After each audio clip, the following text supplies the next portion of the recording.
Welcome to a Healthy Living video blog at workoutmaster.com. This is Ruben. And you know Aaron. Today we're going to talk about erectile dysfunction. It's a serious subject. It is quite a dysfunction, very prevalent in today's society. We're going to tear it apart. And it will be sweet and brief. By the way, the number one cause for people, suffering from this sort of dysfunction or malfunction of equipment is nothing else than actually the stresses of life that we have to live.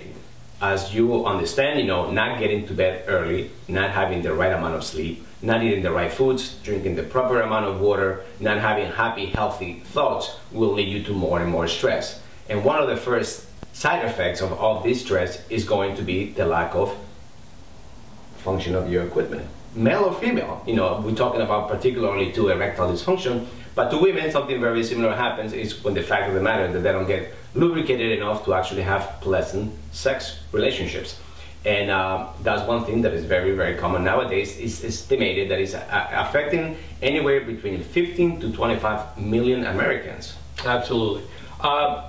Even though it is serious dysfunction, and obviously you probably do want to see a doctor, what we want to talk about as holistic health coaches is the fact that a lot of times it is related, majority of the times it's related to stress, and changing some factors that has to do with your stress in your life can actually affect how good you're going to feel eventually. That's correct. Yeah. So there's some physiological factors involved, and there's some psychological factors involved. That is correct. So what happens within the body produces certain hormones, and you have stress hormones, you have sex hormones. Both of them actually derive from the same source, pregnenolone, cholesterol, vitamin B5.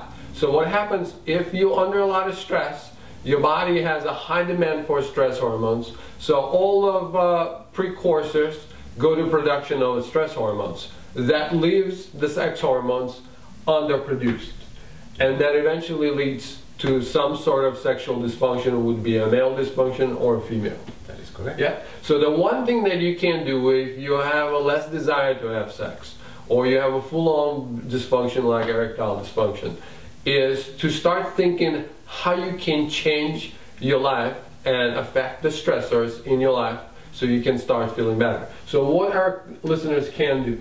Well, like I mentioned, at the very beginning, you need to sleep. Rest period is very, very important to recuperate. If you're not recuperating, you're always going to create a demand for more and more energy, and that energy obviously is not coming in because probably at the same time you're not addressing your nutritional needs as well.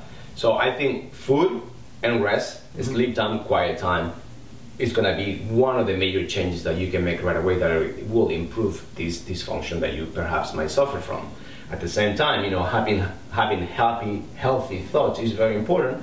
And one thing that I'm pretty good at is just getting rid of people around you that actually have very negative impact on your physiological and psychological health. I just push them away and I don't bother with them because they do take a lot of energy out of me if I allow it to happen. Yes. Sometimes I might not be aware of it, but I've learned to do that, and it has worked for me tremendously well. So I recommend anybody that if you have any sort of dysfunctional relationships, that you try to cut them, put an end to them, try to patch whatever might not be working, and that's a great place to start. Just with those three simple things: eating better, resting more, and actually avoiding or eliminating, I noticed that a lot of my clients don't realize truly how much stress they're under.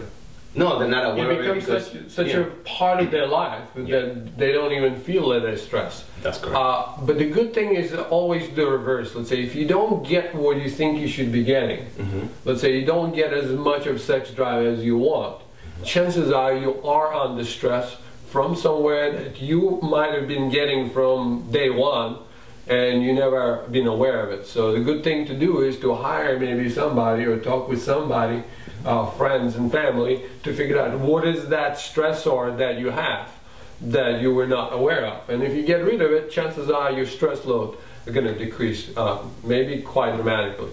Because a lot of times you don't even know that television can create a lot of stress. Watching news can create a lot of stress.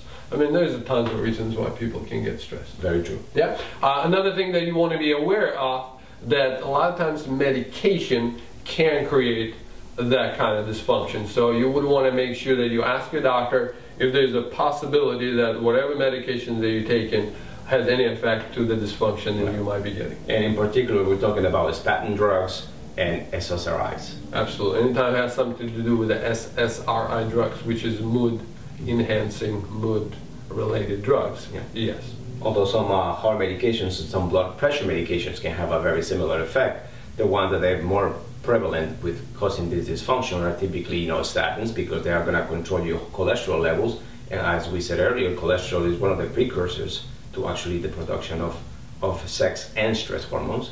And if you're under stress, you'll divert everything to that direction. And then SSRIs, because they do create a very interesting chemical soup inside of your head. And the last thing that your body wants to do when it feels threatened is to have sex. Even at the reptilian brain, and we have three main subjects that we cover within that reptilian brain that we have. It's going to be safety, sustenance, and sex. Sex would be the third one, and the body will not think about sex when he feels threatened or when he's hungry. That is absolutely correct. You want to say anything else? I think that pretty much sums it up. We welcome your comments, concerns, questions, or anything else that you might want to share. Be polite, because otherwise we will not. We will be polite as well. And we welcome anything that you want to say, any addition to future episodes, anything that might be of your interest that we might have perhaps overlooked or not covered to the degree that you will be interested in seeing. And please follow us on Facebook, on Twitter, and we will be more than happy to share all the knowledge that we have for you. Absolutely. Remember, your future looks better already. Thank you very much for watching. Until the next time.